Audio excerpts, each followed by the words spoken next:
All right, folks, welcome back to episode 20. Robert, how we doing? Good. Over yourself, Tom? Have I ever called you Robert? I don't think so. Yeah, I don't think so either. Usually it's just Big Rob. Yeah, well, funny story. Up until college, I was always Robert. My family calls me Robert. No one else. I Really? mean, yeah, I wasn't Rob until I was in college. And when I came back and everybody started calling me Rob from college, everybody kind of does like a double take of who's this guy. So do you get pissed when people call you Robert, or are you just used to it? No, I don't. I like Robert. Oh, okay. I'm the third, so it Right. doesn't. So What I about just don't like. what about Big Rob? You like Big Rob? That's fine. Big I like Rob's fine as I long like as it's Rob. as long as it's not Robbie. That's all I, you know. Yeah, yeah. Um, I'm kind of the same way, although like I've been getting called Tommy my entire life. So um it is what it is. But I like Big Rob from the old school. What is that? The old MTV show. Oh, It Robin was Big. actually, yeah, it was actually Black Rob, but I like Big Rob. That is a Robin great Big, show. Robin Big was awesome. Robin Big was awesome with the dog. Speaking of, did you ever hear Rob's deal that he made with? We're totally off subject here, but whatever. We'll keep going. Um, Hmm. Rob made an insane deal after Robin Big with MTV and his ridiculousness, and then his other spinoff that he did. He basically leveraged sponsors. So MTV, it was some kind of weird deal where like in the clause, Rob could bring on his own sponsors, but he had a clause in there like he can go out and do whatever on the side. So they were like, yeah, sure, whatever. So basically, he just went out and then used those same sponsors that MTV brought in, Right. and then he just went and made a deal with them on the side. It No was kidding. it was insane, yeah, like for hundreds of millions of dollars. So Man, that show was awesome in college. I remember always having to buy the DC stuff.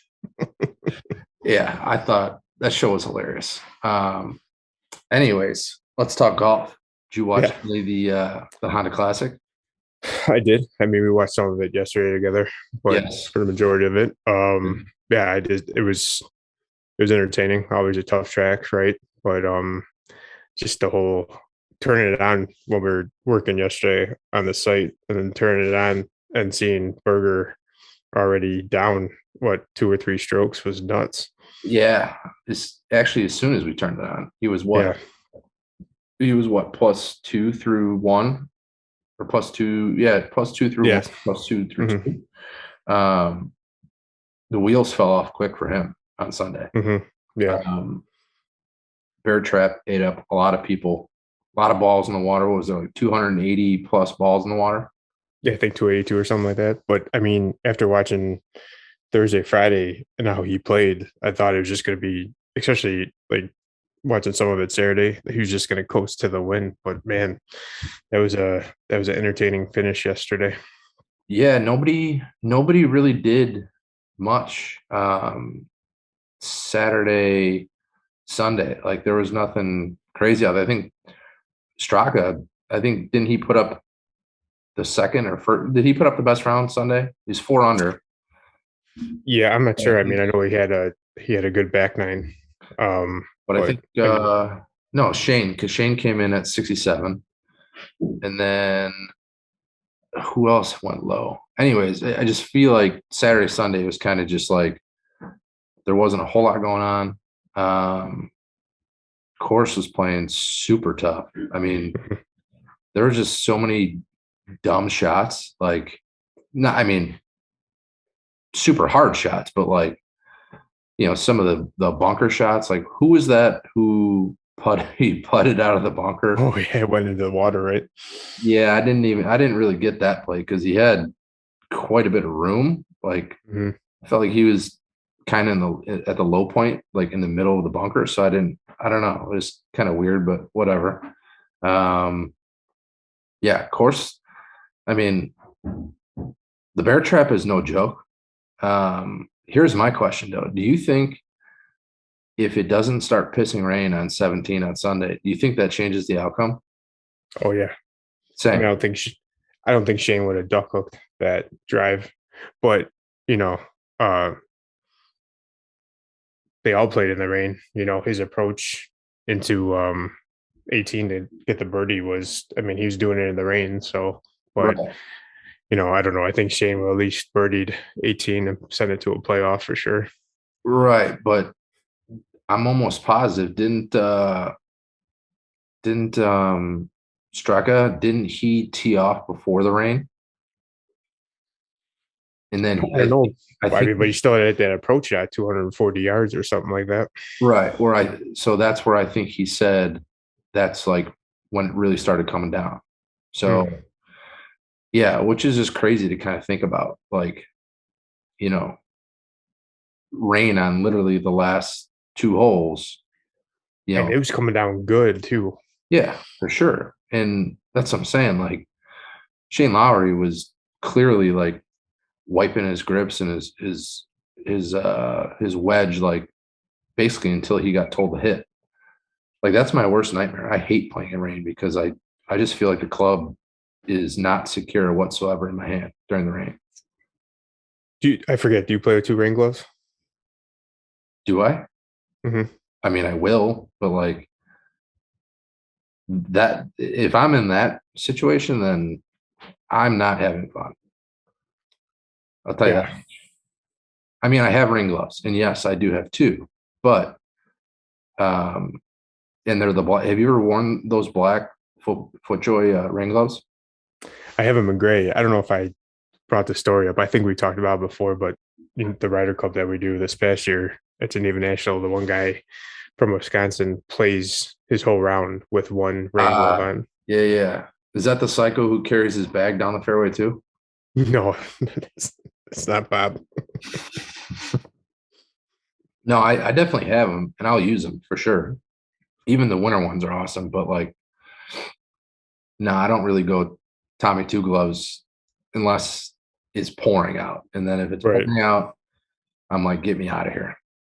I mean, I think That's why. for me, rain's by far. I'd rather play. To be honest, I'd rather it be 35 out and like sunny and Hmm. no rain, no snow, Hmm. compared to like 65 and raining.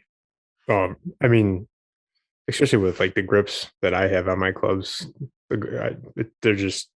can't play with them in the rain. See, I have dry tacks too, which are well, one I got them because my hands, sweat a lot, especially in the I summer. didn't know that, but thank you for sharing. Well, hey man, you always gotta be planning ahead, right? So like if my gloves sweating through a lot, like in the summertime, then I Mhm. want something tacky, right?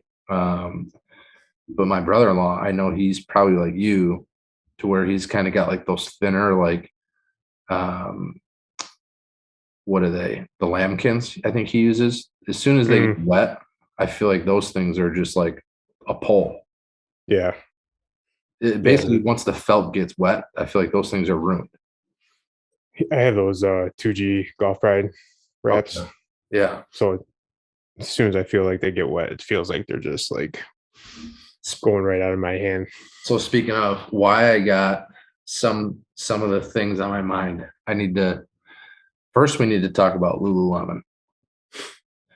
It is now it's almost a month to the date. I ordered them January 29th. Still have never gotten them. Um, I actually canceled the order last week, and the customer service lady had the audacity to tell me, if you receive them, you don't need to return them. And I said, oh, I won't. So then I thought it was pretty nice of her. She emailed me a $30 gift card. So they refunded the whole entire order, refunded or sent me a gift card, and then she was like, honestly, they're probably still going to go. They're probably going to show up. And I'm like, well, they've been in Tennessee for a month, so I'm not going to hold my breath. And then she started laughing. But yeah, I mean, in these things better, you know, these things better blow my dick off. Unless that happens, Lululemon's on my shit list.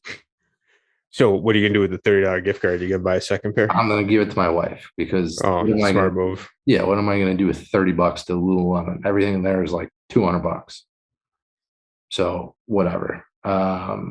Secondly, I thought so last week when we went to the sweet spot, I was under the impression that they did have top tracer, just like COG does. Sure, sure. Maybe I was confusing the text combo. Um, because lo and behold, I showed up to the sweet spot. I thought the place was closed when I pulled up. I mean, we're talking about a absolute dump. I mean, Really? oh yeah. I mean, you pull into the back there, like behind Odyssey, the lighting's awful. Like it's really dim. And that's what I'm saying. Like there's 3 cars in the lot. And the first thing I noticed is that half of the driving range net was just flying in the wind. I'm like, okay, well, this isn't a good sign. So then I walk in, it's very local. So there's people at the bar. Um, those were the 3 people in the parking lot. Nobody out on the driving range. So I go out there. Their heaters are like circa 80s. I don't even think that was like legit. So like the Like old school CTA heaters when you're waiting yeah, for the train. yeah, and I don't even know if that was like legit piping. It looked more like muffler, like mechanical, or yeah, like kind of like not even mechanical piping. It was real shady. Heaters weren't great either. So, anyways, one flag about 130 yards away, but there was like 4 other greens. None of them had a flag in. There must have been 6,000 balls out on the range. I mean, this place was just. As soon as my cousin showed up, I looked at him and I said, "You brought me to this place?"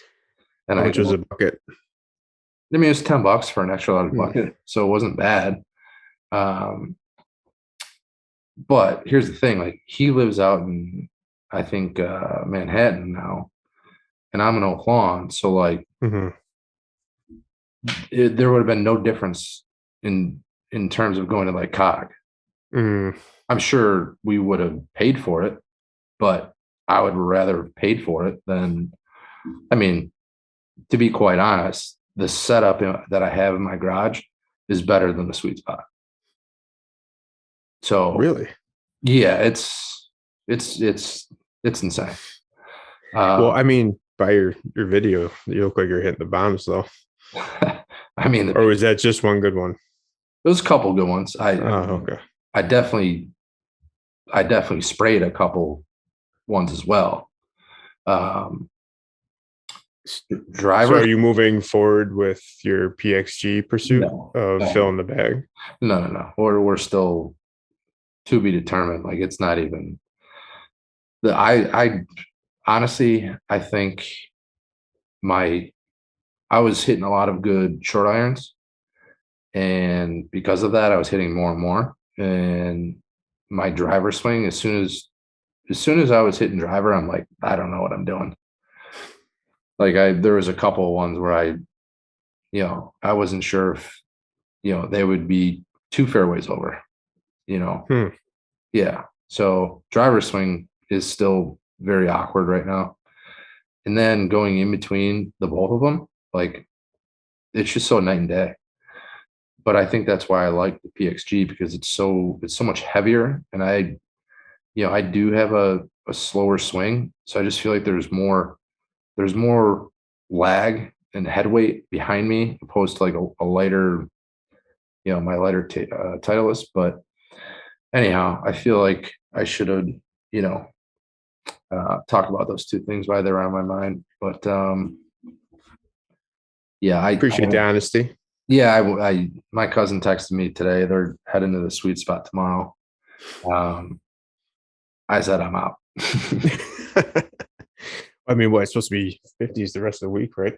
Yeah, We're getting there. yeah, we're getting there for sure. I mean, it was again a beautiful day. Like for some reason, all I think about like right now is how sloppy it is, and then just like for some reason hitting wedges, hitting fat wedges, and just like seeing the earth move. Like that's what Mhm. I don't know why spring. That's just what it reminds me of. Um, your your league night is when and how long does that go for? So it's he kind of mimics ours. You get a whole week, so it's you just need to have your round in before Friday night at 6. But it goes from the week prior to Thanksgiving already all the way to Masters week. Oh, and it ends Masters week. Yeah, championship is Masters week. Damn, that's long. Into Yeah, I think it's 18 weeks of competition and then the playoffs and the championship. But it is I mean it's a nice break to get in there once a week and just, swing the golf club obviously. right, But with the weather becoming in the 50s and everything and seeing all this stuff, it's like you want to get outside like you said. right, right. Yeah, we're what 6 weeks out from yeah, we're about 6 weeks out, a little bit, a day or two past 6 weeks from opening day on the Southside Tour. Mhm. Speaking of Southside Tour, Rob, we're gonna jump in to the Southside Tour schedule this week, and There then we go. yeah, and then next week we're gonna do the West Side Tour, and then the following week we're gonna do the North Side Tour. Otherwise, this podcast would be about 2 hours long. So, just to recap, the Honda Classic uh, burger completely shit the bed. Straka wins. We both agree that the rain definitely changed the outcome. Um, I did like Shane's little comment. I think either Kyle Porter had it, but about hopefully his luck turns or he gets the golf. I'm paraphrasing, but the golf gods give him the green jacket, like his game turns around for Augusta or something like that. well, that's the thing, man. Like, so do you, like honestly, I would love to hear like if Straka makes that eagle, fine, so be it. Then he should win, right? But Hmm. do you think he was sitting on 18's fairway like, oh, like this rain, if I can get up and down in birdie, like I have a serious chance. Like that rain alone changes, $1.5, $2 million shift one way or another. You know what I mean? Hmm. Like Hmm. that's huge. So yeah, I mean in that to your point, like the golf gods were definitely not on anybody's side. And did you hear in the telecast? It was like a 10% rain chance of rain there. Right. Like Yeah. nobody, And the cell just stood there. That it was like right? Like none of the fans had umbrellas because it wasn't supposed to rain. It's crazy. nuts. Um, all right, let's jump in to the 2022 Southside Tour schedule, and we started off by bringing back an OG that was on the schedule year one, um, and maybe You're year one and two. two. Yeah, I think it was 1 and 2. But we kick off. We go back to Sanctuary, Rob. Hmm. Sanctuary is a nice little track. I do. I enjoy that. It's a little fun track. It Yeah, was the first time I ever played it with when we played it for the tour. really? Yeah. Living out here, I just never played out that way, but I did enjoy it. I mean, the first hole starts off nice and easy, but some of those holes on the back nine get you. Yeah. Well, that's interesting because honestly, ever since we started playing it, ironically enough, when I think about Sanctuary now, I actually think about your brother-in-law, your father-in-law, who play in a league out there, Shane and Mr. Mayor, Oh yeah, yeah, because we yeah. were They up. did. That's right. They played in the Wednesday league there, I think. Yeah, the year that we were out there, we ran into him, and then we had drinks on the patio with them afterwards. So now I always think about them uh, Hmm. for Sanctuary. Yeah, Sanctuary. Sorry. No, hey, I enjoy it. Sanctuary, like you said, is it's a fun little sporty track. I think, first couple holes, even the first couple holes, if you don't stay in the fairway, you could run into some trouble. Hmm. And then even that little bend, you got a nice little short par three. And then I feel like things really start to pick up when you play the rooster hole. And if people have been out the sanctuary, it's either a rooster or a chicken. Do you know what I'm talking about? Oh, I don't. Oh, for guys that have played sanctuary, they'll know exactly what I'm talking about. In that back corner, I think it's 4 or 5. It's the first par five Oh yeah, okay. when you're tucked away. Well, all you hear is a chicken or a rooster going nuts. So that's the rooster hole. That's when things start to pick up on the front. And then it is link seed to start off. And then I feel like it kind of opens up some tight holes coming down the stretch on the first 9. And then, yeah, the back's tough. I mean, you're all over the place. You go on the other side of the property into the back of the Hmm. woods. That's where things get a little tricky. Well, I feel like it's tighter on the back 9, right? Yes. Some of those back holes. So Yep. And then even I think 17 is an awesome hole. I believe it's 17. It's a par five. yes, I was thinking about that. I was trying to figure out what par 5 that was because it's you got to go in between the two ponds, right? Yep. Hmm. Yep. You got to carry a little bit of water off the tee. You got to be in between in the two little, well, one is like a lake on the left hand. Hmm. And then, yeah, you could blow it right into that pond. But yeah. And then, you still have quite a ways in, even if you are, in the fairway. So yeah, Sanctuary it's a fun little track. I don't ever really hear a bad word about it. It's Right. it's typically, it plays shorter. Well, it is shorter, but I would say it probably plays to its number, if not maybe a little bit longer, just because I feel like it's always windy there. Windy, right? Yeah, Yeah, because it's open for the most right, part for the front. right, right. And then we move on to event 2, and that's the first major of the year. And we go to one of the historic Southside Tour venues, and that is Ravislow. I mean, Ravislow, talking about the Southside Tour, you can't talk about Southside without including Ravislow. I Right. mean, it's just a well-known staple. Um, Everybody loves it. Used to be private, probably 8, 9, 10 years ago. It's taken care of really well. I still think they tarp off the greens like over the winter, which is kind of like unheard of for a public track, but that probably stems from its private roots. It still catches a lot of heat online. I Uh, mean, I'll be honest, I didn't like it prior to playing on the tour, and then since we played it a few times, it's grown on me for sure. really? Yeah. I just Well, like I don't know, something about it. I just never really enjoyed it. We played a lot of it when we got out of college, but as far as like when we started playing for the tour and stuff like that, like the Ryder Cup was a lot of fun there. So you yeah, kind of see the what the course you can make of it. yeah. I mean, here's the thing about Ravislow. I could say I'm burned out, sick of Ravislow, and then I go play it, and I love playing it every time. I think the layout is awesome. Um, Obviously a shorter track, but that's another one that just because it's shorter doesn't mean it's easy. Hmm. Um, Obviously a Ross design, um, small greens, target golf, a lot of or a lot of back to front slope. If you aren't hitting greens in reg there, you're in some trouble.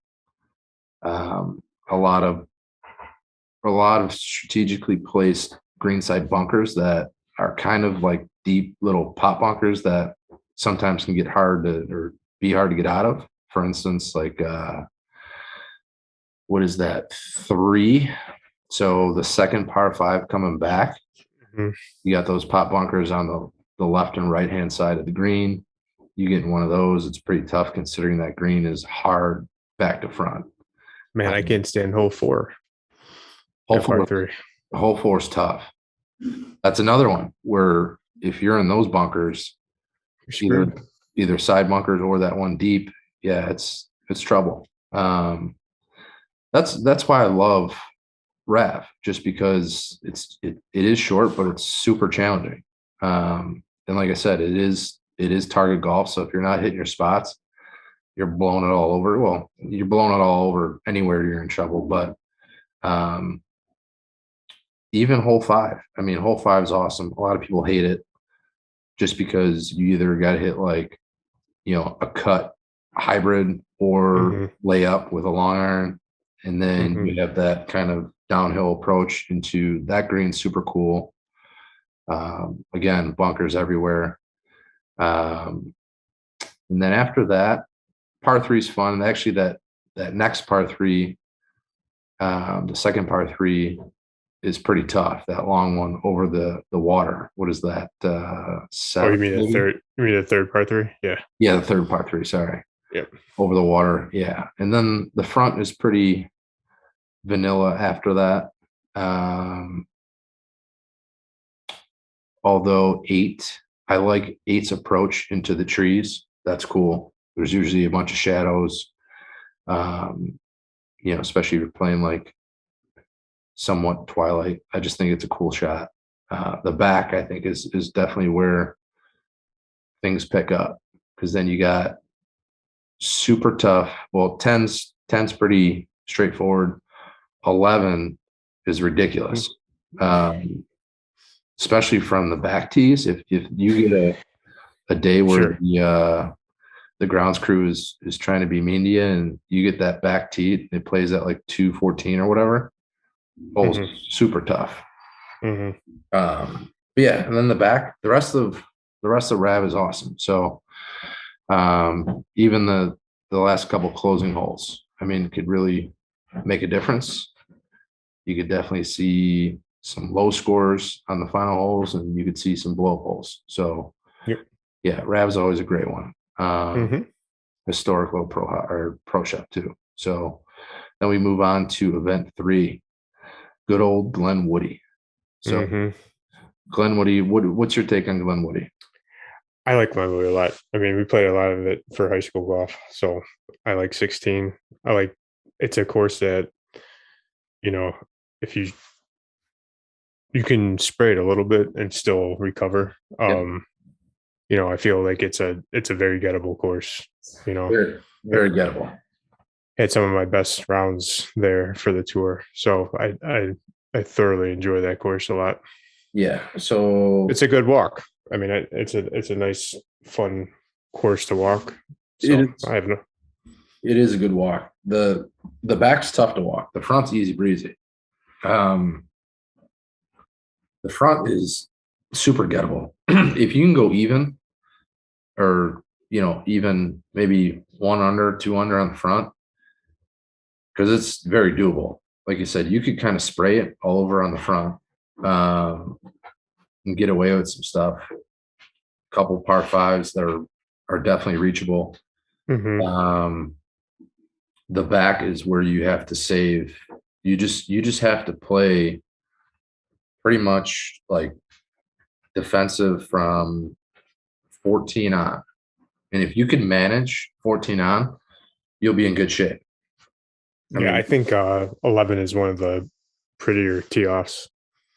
11, 11 blows. You Um, don't like 11? I like 11. I love and hate 11. So Okay. I would say probably, I don't know, less than half the time I'm down that hill and to the left, Hmm. but like not the shit, but enough to be blocked out to where like Mm. I have to just like kind of punch one up there. Hmm. Um, it's a great T-ball though. I'll give you Hmm. that. Um, even 12's fun, little par 3. The back, yeah, the back's fun. It's just like I said, if you don't manage playing a Sunday league there, if you don't, I've seen so many guys play well and then just shit the bed from literally like 13, 14 on, Hmm. completely just ruins their entire round. Hmm. And they've played well the entire time, especially on the front. Um, I'll tell you something about Glenn Woody. Glenn Woody has probably top five shadiest greens around. Their greens are always unbelievable. Hmm. They're always in really, really good shape. I feel like there's a lot of little, I don't know, shady undulation that you don't really see. There's a lot of break. So, and that's just only because I've played there so many times. But I remember when I first got out there, I'm like, I don't see anything. And then that putt broke like 3 feet. I'm like, oh my God.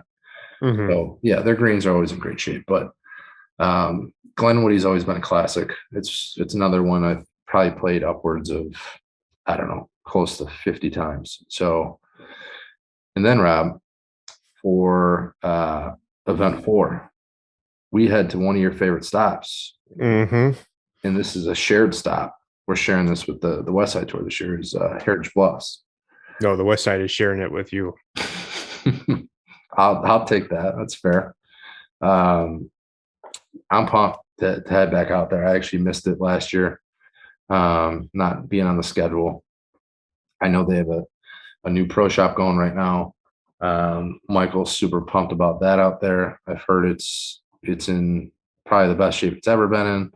So, and they typically treat it, you know, they are a public course, but they tend to put a lot of effort into their maintenance and keep it up. So that's why it is one of the hidden gems of the public world. But I If cannot. you guys don't know by now, it's we're talking about Heritage Bluffs.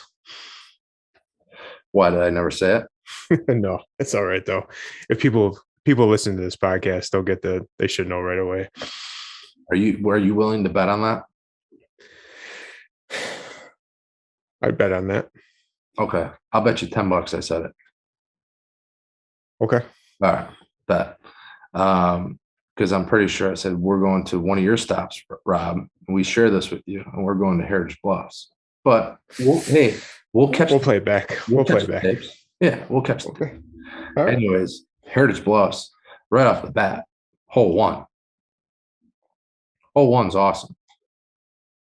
Yeah, I mean it's a nice open hole. Yeah, I mean I don't think there's a bad hole on the course, but yes. No, no. And then Two is an awesome tee off into the funnel or to the lane. I mean, I think it's just, like I said, awesome all around. There's some really good holes. A lot of target golf off the tee, like we always talk about. So, my bad. I am thinking of hole two. oh, okay, yeah, Yeah, because one is like wide open, like it's just no, straight. two like you're elevated and you're going into Yep, the shoot, right? Yeah. yep. Sorry. Yeah, hole two.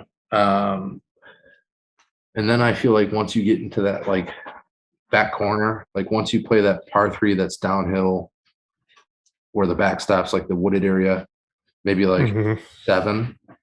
I feel Hmm. like from there on it gets serious. Hmm. A lot of tight holes, a lot of strategic holes, a lot of fun greens. Um, the back is super tough, Yeah, especially if you've never played there before. I mean, you pretty much use every club in the bag for that Thousand, course. 1,000%. Yeah, it's but again, I think it's a course too that you can get away with some stuff off the tee.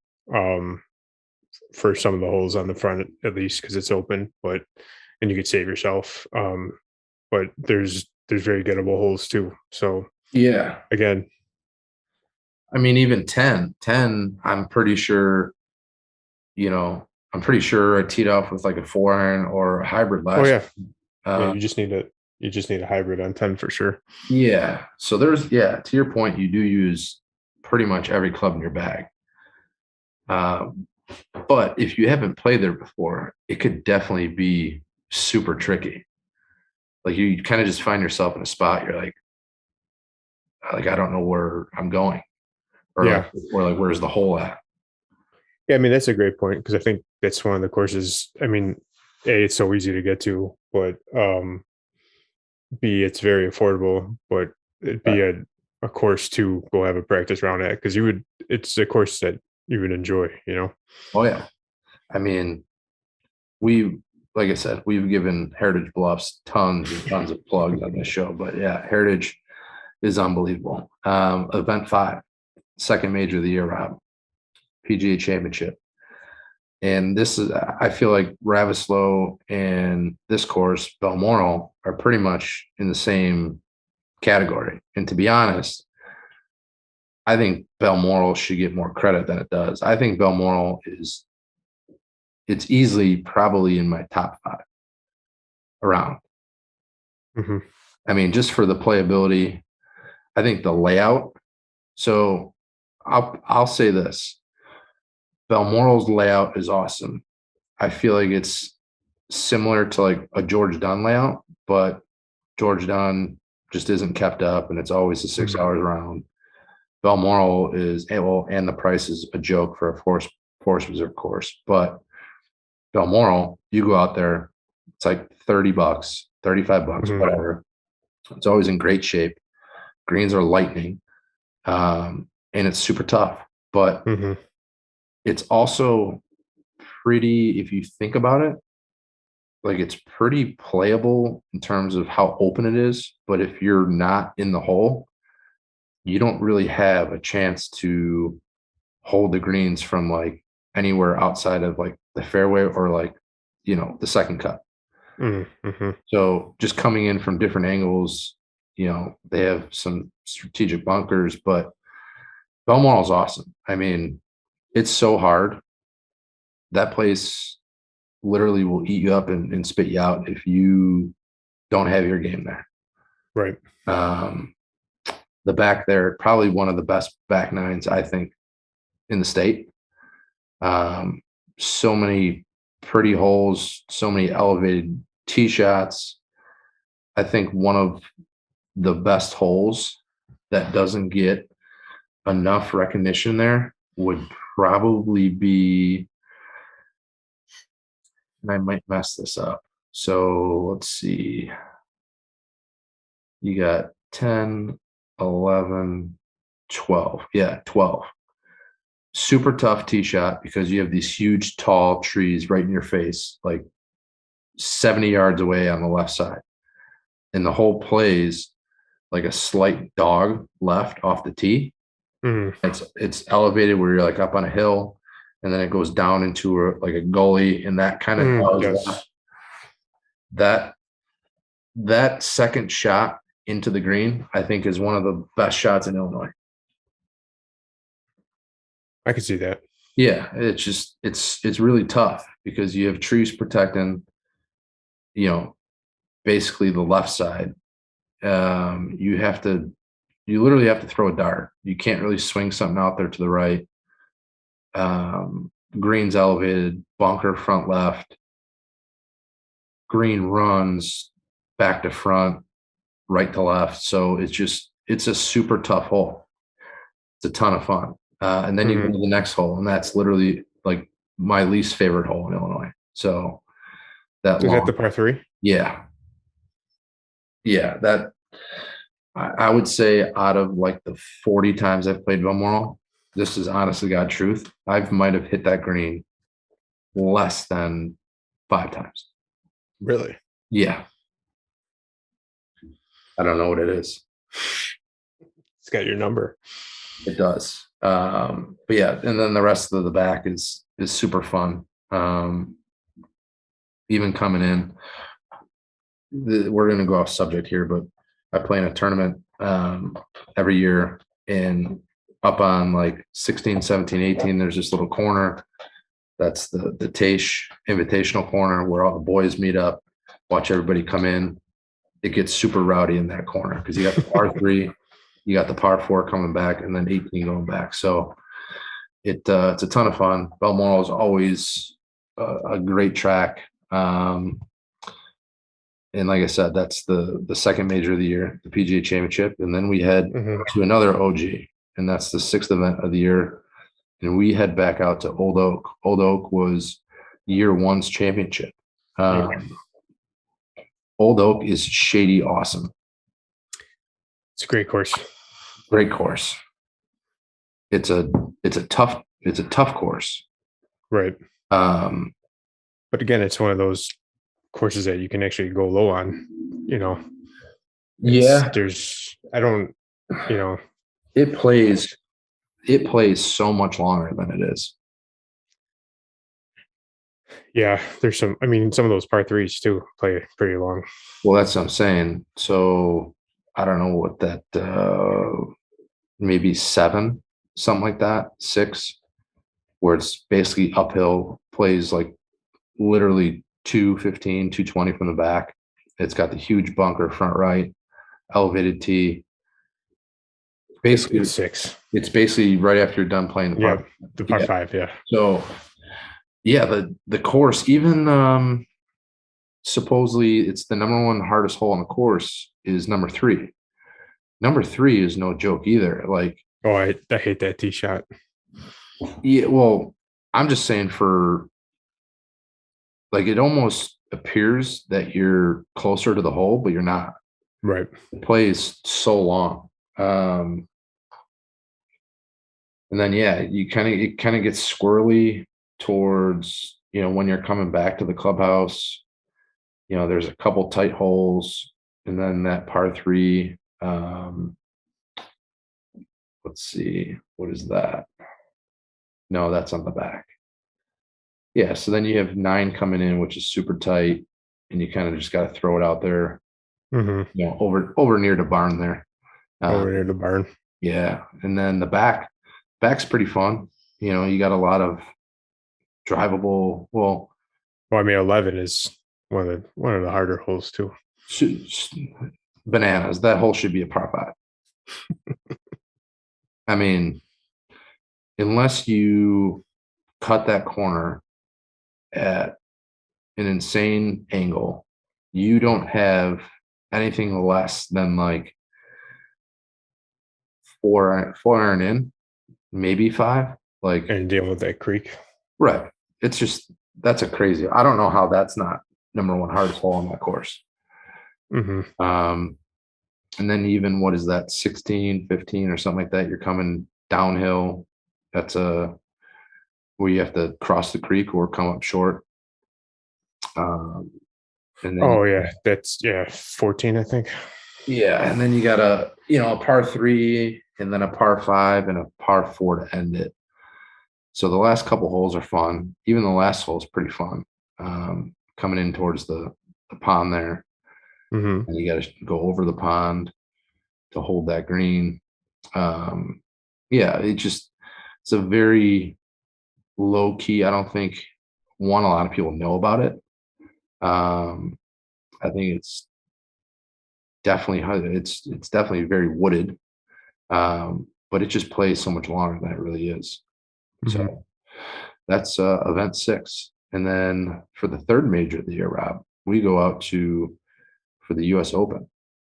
We go out to the Kankakee Elks. And you've played the Kankakee Elks many times in high Yeah, school, I believe, right? earlier. Yeah, I think Bishop Mack had their invitational there every year. But yes, I'm actually playing there in a couple weeks too. Pretty excited about that. So Want to know the first thing that came to my mind when you said Bishop Mack? what's that? We played there when I was a junior, and their like fan base, they had couches behind the end zone. It was bananas. Really? Yeah, like their student section. They had a bunch of couches and people were going crazy. I mean, it was awesome, but it was, you know, it definitely fit the southern atmosphere. Um, it was pretty wild, but yeah, King Keoks is awesome. Another shorter course, Yep. pretty wide open. I think the biggest takeaway, bar none, is their greens. Their greens are ridiculous. Um, you wouldn't think. So it's kind of weird, even just showing up, pulling in the parking lot, even teeing off on the first hole. You wouldn't think the greens are what they are until you arrive at the green or, are ready to hit your approach. And then you're like, holy shit, these greens are insane. Hmm. They're just super well done. Um, some plateau greens, they're always in really good shape. Um, Quite a bit of undulation. Kinky Elks is just, one, it's, about a 40-minute drive. So a lot of people, you know, around these necks aren't familiar with it, but the guys that go out and play, will tell you that Kinky Elks is one of the best courses around here. Um, Go ahead. You got something? No, I was gonna say, yeah, I enjoy it when we play it. So that's probably one of those courses I'd like to drive down and play with you guys for Yeah. the tour. Yeah. So then we conclude there. We conclude the third major of the year. And then for the eighth event, Rob, we head out to the brand new to the south side, to the Chicago Golf Tour in general, is Whitetail Ridge. And Whitetail Ridge was a track I was able to play and scout in September, and I was blown away. Um, just such good golf, so well taken care of. Um, Kind of had some country club feel to it. Um, how well the fairways and greens were taken care of. Just the setup alone was super cool. There's a lot of that's another course where you'll hit every club in your bag. A lot of cool par threes. I remember one towards I want to say like 16. You're literally on like this huge rock canyon hitting down. It's almost like a Tiger Woods video game kind of shot, but you're hitting Mhm. down probably like 40 feet down into a green. Super cool. A lot of fairways that kind of get super tight as you get up to the green. So they, you know, kind of choke down as you go. There's a lot of movement there. I felt like you had to move the ball there, even if it was your second shot. So, you kind of, you know, you have to just manage the course there. But from what I took away from it, Mhm. I remember it was really well done. Couldn't wait to get back out there. So we knew we had to put it on the schedule. So that's the eighth event. And then There we you go. head out, to that's a course that you need to come out with me and go play. You definitely For got sure. to check out that track. Then another OG. We head to Harborside for the Open Championship. And it being the Open Championship is probably a good fit for Harborside. Really good fit. Yeah. So we're playing. So last year we played the Port there, and then we did the championship, which was Starboard. So this year we're playing Starboard as the Open Championship. Um, Harborside again, like catches a ton of heat. I kind of have a love hate with it. I do enjoy playing it. Do I think it's fallen off a little bit in the last 10 years? Yes. Do I think it's ridiculously overpriced? Yes. Do I love the course? Yes. So either way, I'll always continue to play it. Um, you know what they need to do though? They need to get somebody out there on those cart paths. The potholes, Oh, they're bad. Yeah. they're brutal. Yeah. That kind of fits with the city theme though. So, Sure. um, but I mean, Harborside's a classic, man. I don't get, like I said, I don't really get the hate behind it. I understand pricing, whatever, but Harborside's a gem. I mean, there's Yeah. so many fun holes on that course. A lot of trouble, you know. But then again, there's some holes where you could blow it away. I feel like Port. I feel like Port is definitely more open than Starboard. I feel like, although I believe Port is uh, rated lower, if I'm not mistaken, but for some reason, to me, it feels Starboard feels tighter. Um, just more enjoyable holes, I think. So, Mm. and then obviously you have the coming down the stretch there, you got the 17th over the water, which is like one of their iconic holes on starboard. Hmm. You basically are hitting it over a little inland. And then 18, you finish with a par five. The whole clubhouse is watching. Yeah, it's a fun finish, you know. Yeah, that thing's surrounded by bunker galore. Again, another tough green front to back. So yeah, Harborside's always a blast. And then we head out to our 10th event, Rob, and we head out to another OG, and that's Cog. And we're playing Cog number 2, the Ravines. Hmm. Cog number 2, the layout is awesome. Again, I'll use the word sporty. I think it's just it's a fun little track to play. It's definitely gettable. Um, You just gotta be smart on some of the holes for sure. yeah. So I was just gonna say you kind of just got to manage the last, I would say maybe like last 4 holes. There's definitely some holes too. Like again, if you've never played out there, like I hate 5 tees off. yeah, yeah. And then even what's the other one where you basically you come off to the end of the fairway and then you have to hit. It's like a landing pad, and then you hit onto the green. I think that's later on, maybe like 10. is it 10? Well, 10 is, yeah, you can't hit driver.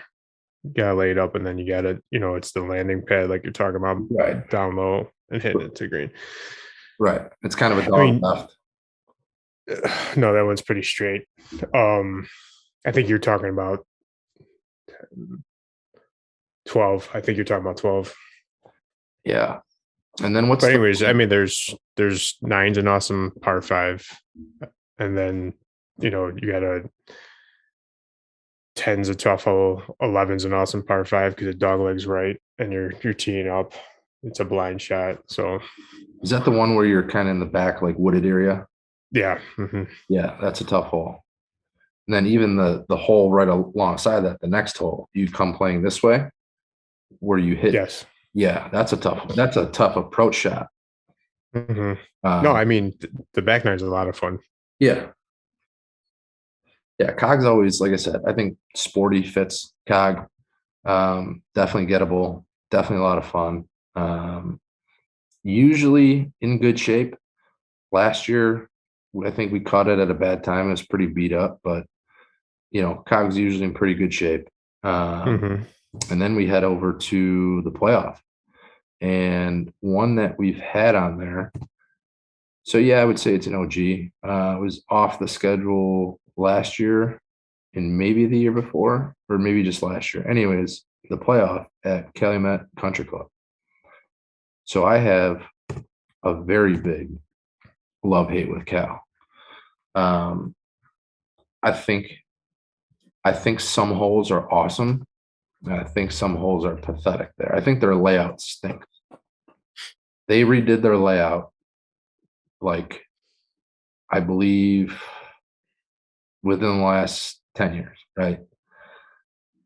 You walk past the clubhouse like three different times. You obviously tee off on one, right in the back there. And then when you come off 16, you walk past, or 15, you walk past that. Yeah, I think 15 or 16, you walk past the first tee, and then you go to 17 or whatever. Um, and I think you even do it again. I don't know. The format drives, or the layout there drives me crazy. Um, I do really, and that's another uh, Ross track. So it's obviously it's a great design. I just think the the mapping of the holes just blows. Um, I think the holes itself, for the most part, are pretty cool, especially on the back. Um, a lot of good holes. Even the opening hole is awesome. Start off with par five. You kind of got to go through Hmm. a little shoot, on your approach in, squeeze between Hmm. the trees. Um, I feel like there's a lot of holes there where it gets tight at the neck, and there's pretty strategic bunker play. There's some strategic trees in place. A couple holes you got to, hit over a pond or a bridge. Yeah, I mean, Cal's a good course. To be honest, I don't ever score there well, so that's probably why it's not on my Mhm. list of faves. Um, and then you got the infamous, what is that? 5, that par 3 uphill. That's like 204, but plays like 225. Super hard. Um, but again, it's a good track. I'm hoping it's still there by the time we play it in September. It's supposedly, it's sold years ago. It's been going through some zoning and um, development issues. So hopefully that doesn't get done. But yeah, that's our playoff. And then we have the Southside Tour Championship, and we head out to Ruffle Feathers. Mhm. And Ruffle Feathers is one. So I didn't make it out there last year. That's a course I haven't played in literally 7 or 8 years. Yeah. And I've heard mixed reviews on it. I have heard that it's back. I've heard in Yeah, I terms, mean, a few years ago, it was, they kind of opened it more to outings, I would say, yeah, and they kind yeah, of let it go. But, obviously it's a Pete Dye course, mhm, and, it's got some fun holes, some hard holes, but a couple of par threes are hard. But I mean, it's sort of like the thing. I mean, we're seeing it every course, right? The price is up. You can't really do anything about that. mhm. But that's the kind of downfall of it. But it is a fun track. Um, I That mean, makes starting close. that makes sense because management changed in the last like 4 years there. And Hmm. I do remember actually meeting with them year one, and the guy was like, "Hey, all we're doing here is outings and weddings." So, Hmm. but yeah, to your point, I've heard it's back in terms of like condition of the course. Um, I heard it's no longer like Hickory Hills to where the rough is super long. Uh, so yeah, I'm pumped to go back. Like you pointed out, it's a Pete Dye. It's a nice design. What's the iconic par 3 there? What hole is that? 11. I Yeah, think it's 11. yeah. Yeah, I mean, again, like there's a lot of fun holes on the course for sure. There's 12 is a fun hole, I think, off the tee. It's very, if you take your PXG, you probably could get right up there. So I think it's what, so it's 10, 11, 12, 13, 14 is one of those where you're teeing up high and you're going down, you know, the green's way low, but you got to play like a hybrid or something. So again, it's a lot of target golf on that course as well. You can't really spray it anywhere. But no, I think it's a good place to have a championship for sure to test people. Yeah. So that's a wrap. That's a wrap for the thing is, Rob, we're saying that's a wrap, but we've yet to begin. So 416, we're about 6 weeks away from Hmm. the first tee ball of the 2022 season. Um, Speaking of, that brings us right into the API book it with T picks. Hmm. Who do you like this week, Rob? Would you see Bryson with Drew? I did. I did. Um, so I didn't think about this earlier, but you kind of pull the string. So I may go on a bit of a rant. So the Could guy be a puts long one. up, no, the guy put out a video. Sure, it's a toll Bryson video. That's to be expected. But I've just been thinking about golf Twitter lately. And it's during events, we've talked about this, you and I, like off record. During events, golf Twitter is awesome. You could track play, you see the different clips and replays of shots. Like it's awesome. Outside of events, so like Monday through Wednesday, Mondays are okay because you got Ryan French and Monday Q. So that's always cool to follow. But Hmm. pretty much like Tuesday, Wednesday is absolutely just like toxic.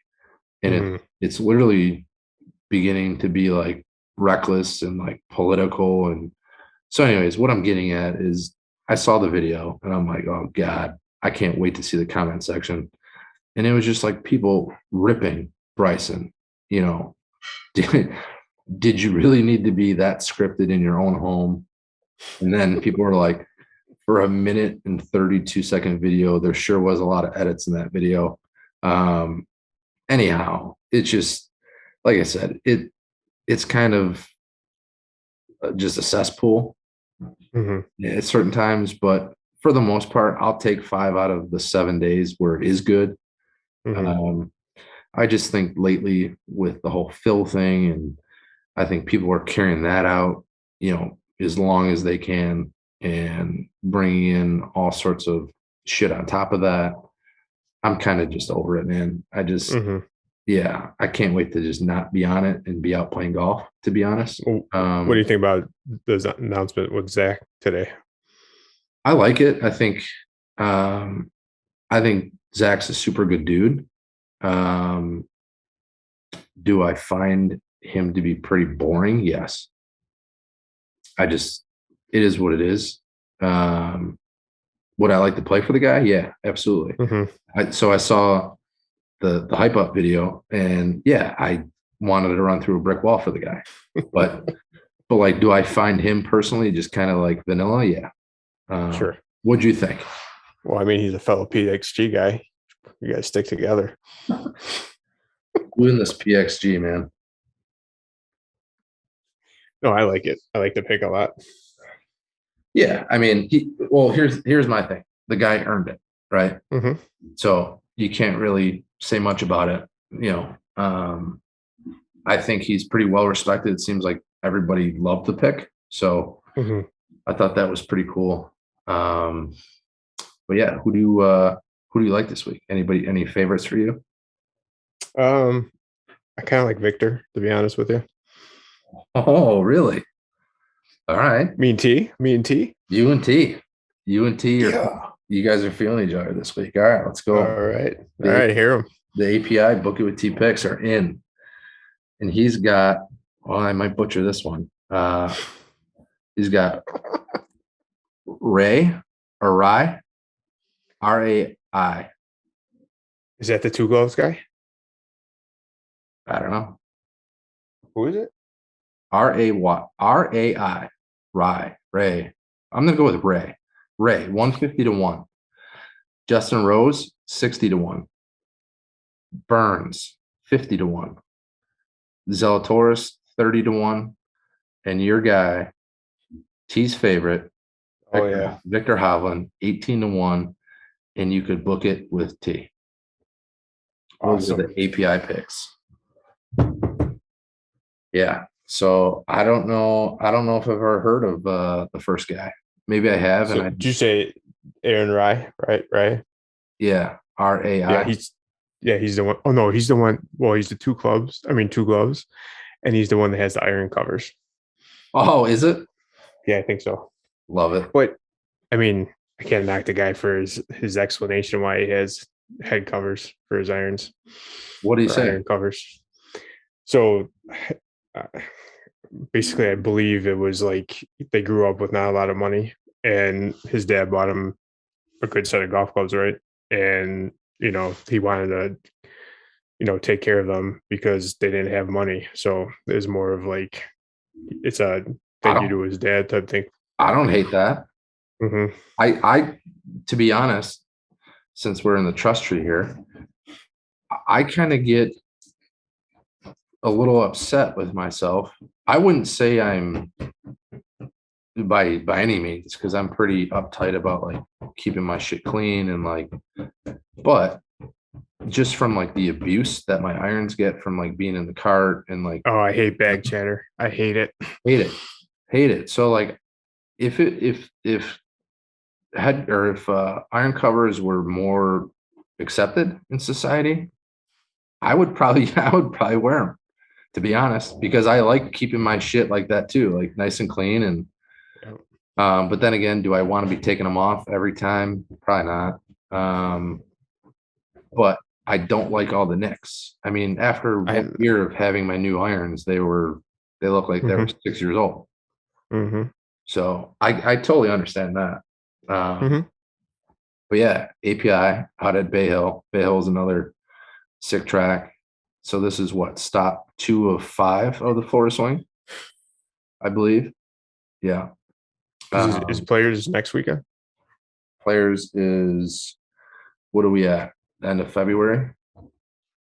I think 2 weekends, or is it next weekend? Anyways, Hmm. speaking of, I heard an insane story today, and this is actually about Augusta. I was listening to well, not listening. I saw a clip on Twitter of all places, but it was Riggs from Barstool. Did you hear that story about the guy who was a guest that got a hole in one at Augusta? Mm-mm. So check this out. It's bananas. So guy goes and plays Augusta as a guest, right? Hmm. Hmm. Makes a hole in one. Augusta. So Augusta has obviously strict rules, right? There's only like one guy in the group that's allowed to be like the cameraman or whatever. Hmm. And none of those pictures can be posted on social media. It's only for personal use, blah, blah, blah. Hmm. So, anyways, Augusta finds out obviously he got a hole in one. So they send him a letter afterwards and say, hey, we'd like to, I believe it was, we'd like to like send you a picture um, of you grabbing the ball out of the hole or whatever it was, like from one of the pictures their buddies took, right? Hmm. Lo and behold, Augusta sends him a painting of said picture, whether that was like him taking the ball out of the hole, whatever it was a painting. And in the letter, they were like, they invoiced him they said, if you decide to keep this, it's going to be 50K. What? Yeah. So the guy was like, dude, 50K, this is an insane amount of money. Like, what are you guys talking about?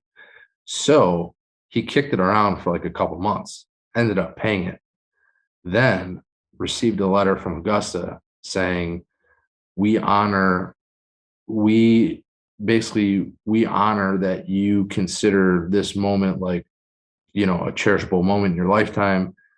You are now a member of Augusta. So No. Augusta, swear to God.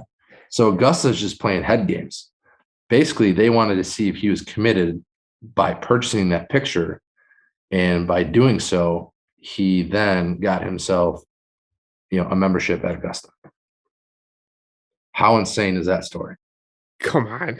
Yeah. And it was from like multiple sources that happened. So yeah. Can you believe it? Can you imagine if that guy was like, nah, I'm good. And then Augusta was like, well, we were going to offer you a membership. Sorry. You snooze, you lose. Yeah. So Oh man. yeah, it's pretty wild. It's pretty ballsy of Augusta to be like, yeah, by the way, here's your invoice for 50K. Right. Well, here's your painting, but it's gonna Right. cost you 50 grand. Right. So they physically sent him the painting. Yes. And then they said, if you decide to keep this painting, by the way, it's 50K. I thought you were gonna say they put the ball in like a glass box and did a nice little shadow box for him. Yeah. No, I thought the story was awesome. It kind of That's was just crazy. like Augusta's playing chess, Yeah. you know. Right. Everybody's playing checkers. They're playing chess. Yeah, I thought it was pretty cool. But That's awesome. that brings us right into the top three round. Are you Yeah, ready it's kind of funny. Yeah. for the top three? Well, the top three, I kept on, I've been thinking about the Masters a lot. So it's kind of like a two-parter. One, we always talk about this at the office when it goes around Masters time, is how much would you pay, honestly, if they said you can come play Augusta? What would be your number? I mean, what's the minimum? What's the max? What's the max you would pay One round? one round? Mm, probably, I don't know, 10K. Really? Yeah. Why is that low? No, no. I said 1,500. I always say like 1,500. You cheap fuck. 1,500. It's Augusta. You could go play fucking Pebble and Pastia Tiempo for 1,500. That's true. Kind of backfired on me. I didn't think you were gonna say 10K. I mean, we're talking about Augusta. Yeah, that's true. I mean, 10K, yeah, 10K is a ton of dough. And would I most likely afterwards be like, fuck, that was 10K? Yeah, for sure. But, on like the third tee box, I'd be like, yeah, this was so worth it. And then they offer you a lifetime membership after paying 10K. Yeah, yeah, it's a steal. You're committed. Yeah. Well, actually, we just need the other 40K. Right. But no, All yeah. right. Well, I mean, so I get it. I would So then that leads me into my top three would be, what are your three favorite things that you look forward to for Masters? um so I would say just in general, like, Yeah, if there's something you enjoy to do, or if there's something about the Masters that you like, stuff like that, just in general. okay, so I would say in my 3 hole would be the Masters app, being able to watch all the different holes and getting that Yep. set up on my TV, like basically the setup, right? Hmm. Getting Hmm. the TVs out and the computers out and having everything going. Yep. Um, I know we talked about it a couple weeks ago, and I think you were looking at the Masters app, and I'm like, you look at the Masters app when the Masters isn't on? You're like, yeah, I look at it like once a month. Oh, the website. Yeah, the The website. website. Yeah. Yeah. Um, yeah, I'd say the setup. And then number two, I don't know. I mean, maybe like just the pairings, the opening tee, like I don't know. I don't know what number two would be. Let me circle back on that. Number one would for sure Sure. be the Sunday master party Hmm. that I do. Hmm. Usually the same guys every year. It's always a blast. Put it up on the big screen, and then we always one guy usually brings something. I usually smoke something, and then usually by the fifth or sixth hole, we're usually hitting golf balls into the screen while watching the Masters. So it's just a good time. Oh, Hmm. I know what number two is for sure. 1,000. I'm pumped. I circle back on this. So most people, they're big, their spending or gambling thing is the Super Bowl, right? There's a Hmm. lot of guys that sprinkle heavy on the Super Bowl. Hmm. I literally might make a bet like throughout the year. I'm not a big Sure. gambler. I make so many bets during the Masters. And it's weird, dude. It's like the Hmm. Masters is almost like Vegas for me. Sure. Sure. Um, I mean, I'll place going in, I'll place finishers, I'll do day one finishers, I'll do heads Hmm. up. Like like I almost have too much action going on because, like I said, I'm Hmm. not really used to it. I've been out of the Hmm. game for a while now. So yeah, I would say that's probably my top three. How about you? That's a good top three. It's kind of funny you talk about betting. It's not in my top three, but that first year that Bubba won, um, a family friend went to Vegas the month prior, and I gave him some money, and he put it on.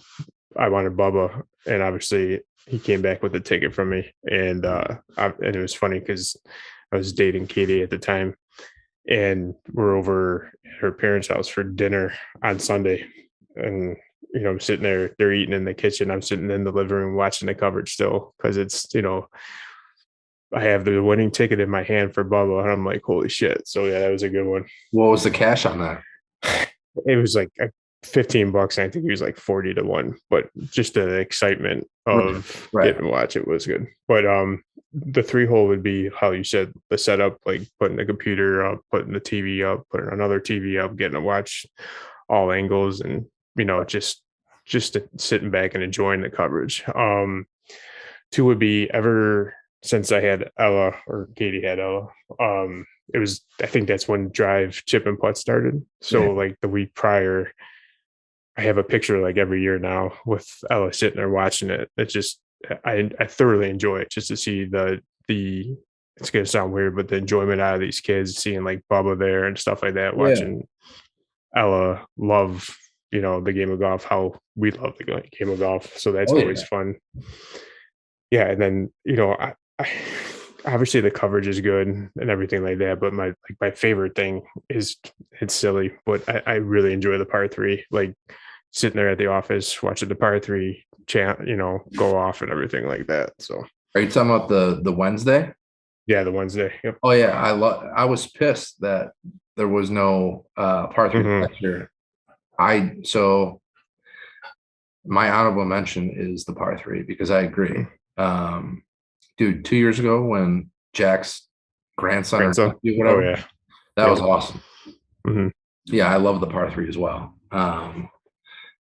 Dude, there's just something about the hype and everything that's built around the Masters, the ground, like there's just a lot of history there. It's crazy. Hmm. The whole green jacket, as weird as like the the whole ceremony is afterwards, like just how awkward it is. Like something Hmm. about it, the whole thing is just it's unbelievable. Like I said, it's by far my favorite sporting event of the year. 100%.